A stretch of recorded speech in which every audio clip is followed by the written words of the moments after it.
জঙ্গলের পাশে একটি সুন্দর গ্রাম ছিল, যেখানে একটি ছোট্ট শিশু তার দাদুর সঙ্গে থাকত। দাদু তাকে প্রায়ই জঙ্গলের গল্প শোনাতো, যেখানে একটা নাগিন কন্যা থাকত। গল্পে বলা হতো যে সেই নাগিন কন্যা অনেক বছর ধরে জঙ্গলে বাস করে, আর সে শুধু বিশেষ একদিনই মানুষের সঙ্গে দেখা করে।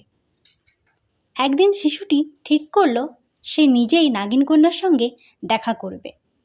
সে সাহস নিয়ে জঙ্গলের গভীরে চলে গেল।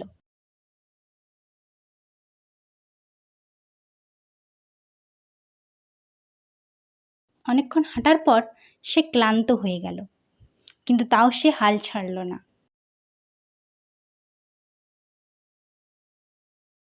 একটা শান্ত পুকুরের ধারে সে নাগিন কন্যাকে দেখতে পেল। তার দেহ সাপের মতো হলেও মুখ ছিল সুন্দর এক কিশোরীর মতো।